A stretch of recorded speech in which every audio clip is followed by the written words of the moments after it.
Qual a importância para você da criação de um hino para o município?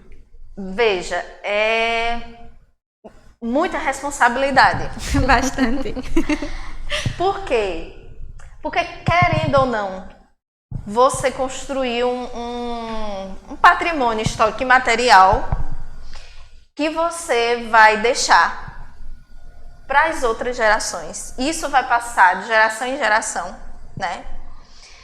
E é uma maneira de você termina se imortalizando, né? Você termina deixando ali sua assinatura na história da cidade. Porém, isso é de responsabilidade, porque você precisa fazer bem alguma coisa, né? E foi essa a preocupação nossa, né? De fazer bem, né? De fazer uma coisa bem. E eu, particularmente, não é porque eu sou autora, mas eu gosto muito do nosso hino. Eu também gostei. Não é porque eu tô te entrevistando. Eu gosto dele. Eu acho que ele diz tudo, sabe? Sim. Tem uma certa vez alguém comentou: nossa, mas isso nem parece um hino de um município, parece um hino nacional.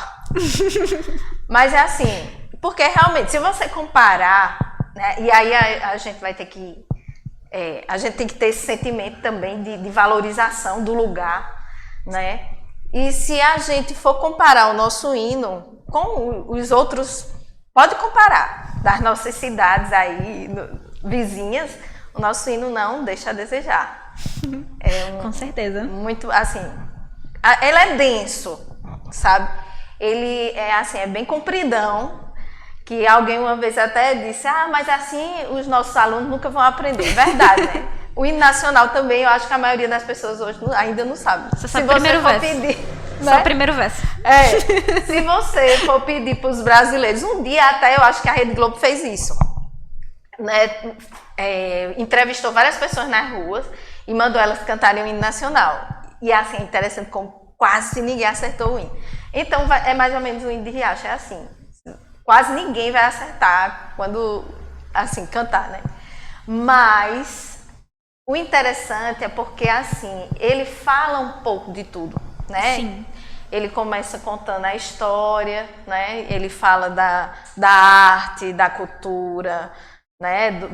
Dos aspectos físicos, enfim, né? Ele é bem completinho, assim. Pelo menos a gente teve esse objetivo de deixar ele bem completo, porque, como eu lhe disse, é grande a responsabilidade, né? De deixar um patrimônio, assim, para as novas gerações. Ele começa já de Riacho das Éguas, fala a data, vai para o padre Ananias, que a história é bem importante, inclusive acho que ninguém sabe, da peste que teve em Riacho. E eu acho que se a gente estudasse mais, acho que despertaria mais a curiosidade para a gente estudar mais a história de Riacho. Uhum.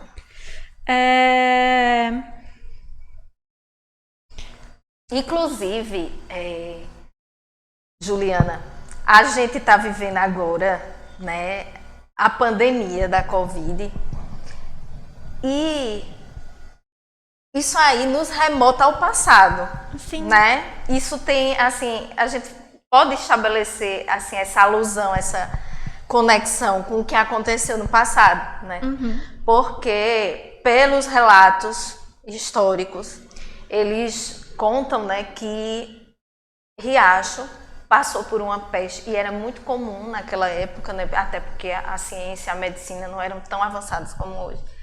Passou por uma peste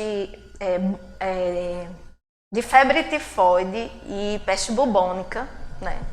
E que levou centenas de pessoas a óbito, né? Então, quer dizer, alguma coisa muito parecida. Veja, foram centenas de pessoas. O município era pequeno. Hoje nós temos o quê? Mais de 20 mil habitantes, mais ou menos, aproximadamente por aí. Mas antigamente a gente não tinha tudo isso. E isso foi um percentual significativo para a época, né? Foi. E foi justamente... E isso tem toda uma interferência na história, porque assim, a nossa história se confunde muito com a religiosidade popular. Sim. Né? a religiosidade popular, a nossa gente, nordestina como um todo, ela está muito imbricada na nossa história, né? Uma coisa está muito ligada à outra. E aí o próprio nome da cidade, ele deve-se justamente a esse fato, não é? Porque assim que, né, foi feita a devoção, a prece, né, o pedido de Padre Ananias, e quando ele invoca São Sebastião, né, que se a gente for na história, São Sebastião é um dos santos protetores da peste, né, da fome e da guerra, mas assim, ele foi invocado aqui em Riacho por conta da peste, né, então, e ele tem muitos devotos aqui, né, e o que é que a gente chega à conclusão? Porque ele, a partir desse momento, aí ele batiza Riacho das Almas, em Riacho, porque até então era Riacho das Éguas. Aí ele diz assim, ó, não fica muito bem, porque é nome de animal. Eu não sei. Porque assim, veja, é tudo a concepção, né, da época. Né? Porque hoje a gente já luta, já existe uma sociedade protetora dos animais, mas antes até os animais eram um tanto quanto... É uma questão histórica, cultural, né? Que não era tão valorizado. E aí, não, olha, é nome de animal, não fica muito legal, né?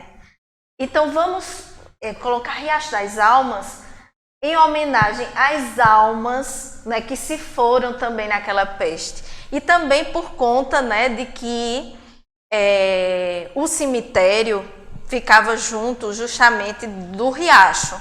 Aí quando deu uma cheia, né, aí essas águas invadiram o cemitério e aí transbordou lá, né, e terminou arrastando o cemitério e foi preciso deslocar o cemitério de onde ele era para o local que ele é hoje.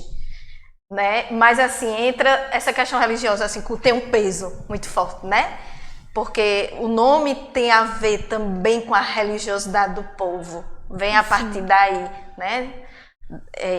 O nordestino como todo, a história do Nordeste, ela perpassa também por essa questão da religiosidade popular, é muito forte. E aqui no nosso município não poderia ser diferente, né? É verdade, a principal festa ainda do município é a festa de São Sebastião. Exatamente. Em homenagem. Eu percebo que a questão religiosa te chama muita atenção. Na história de Riacho, também eu concordo que é um dos pontos fundantes. Mas o que você achou mais nessas suas pesquisas sobre a questão da religião? Acho que pesquisando mais, Riacho atraía muitas pessoas para novenas, para cultos religiosos. Eu acredito que foi, junto com a Fazenda de Algodão, uma das coisas que chamou mais pessoas para cá. O que você acha sobre isso? Sim, com certeza, né?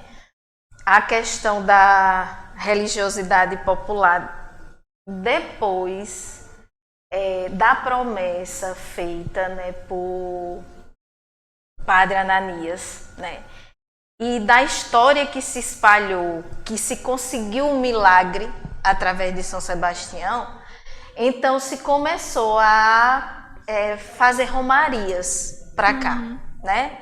Atraía gente de todo o município, aliás, municípios vizinhos, né? Do nosso município e dos municípios vizinhos. E hoje, não mais, porque era uma tradição mais dos antigos, sabe? Mas eu não sei se você conseguiu, porque também você é muito jovenzinha, se você chegou a ver, mas as pessoas vão recordar isso que eu estou dizendo. Era muito comum a gente ver nas procissões de São Sebastião pessoas vindas de toda parte de Pernambuco e cada um que vinha com uma promessa para pagar São Sebastião, sabe? Uns que vinham vestidos de mortalha, outros que vinham com uma pedra na cabeça. A pedra na cabeça, sabe? Era uma coisa de chamar a atenção. Muita gente acompanhava todo o trajeto da procissão com a pedra na cabeça. E assim, eu era muito jovem, sabe? E eu ficava observando aquilo, só que assim, eu não tinha ainda muita consciência da história, né? E aí eu fico me perguntando, eu acho que quanta coisa daquela não foi registrada, sabe, Juliana? Aquilo não foi registrado. E aquilo é muito forte na nossa história. Isso é cultura, gente. Isso é a cultura, isso é os costumes do nosso povo, sabe? Independente da sua crença, se você acredita nisso ou não. Mas o nordestino se ancora sua esperança, entende? Na fé, na religiosidade. Isso tem que ser registrado, isso tem que ser colocado, porque isso é uma herança muito significativa nossa, da nossa história, sabe? De Riacho das Almas, das nossas raízes, do nosso povo, da nossa gente, dos nossos antepassados, sabe? Eles eram muito religiosos, muito fervorosos, sofreram muito, sabe? Com a seca que assolava a nossa região. Eu ainda carreguei muito lata d'água, carreguei baldes de água. Eu alcancei a época que Riacho não tinha água nas torneiras, que era um caminhão-pipa que passava nas ruas, e que era um monte de tonel. A gente botava ali, aquele tonel passava, só aqueles caminhões passavam durante a semana 1 ou 2 dias, e aí a gente tinha que carregar aquela água toda para dentro de casa, e tinha que viver com aquela água a semana toda, sabe? Tinha que economizar. Então a gente passou por um momento muito difícil. E o nosso povo, a nossa gente, é de ferro, sabe? É um povo muito forte, é um povo muito resistente. Aprende, a gente só cria assim a nossa identidade quando a gente tem uma história, sabe? Sim. A história é muito importante. Essa geração precisa ter acesso a isso e é muito feliz essa iniciativa de vocês. Porque é preciso alimentar isso. Essa geração de hoje, ela precisa conhecer o seu passado histórico, né? A história, o que eu escuto muitas vezes a juventude dizer para que estudar história? Entende? E eu fico muito feliz quando eu vejo uma pessoa como você estudando história, né? Porque não tem como a gente compreender o que está acontecendo agora. Por exemplo, tipo, pandemia, né? Não tem como a gente compreender isso se a gente não vai e faz um mergulho na história, entende? Se a gente não entende o que aconteceu, não dá para a gente entender o momento político e histórico de agora, se a gente não faz essa revisão do nosso passado histórico.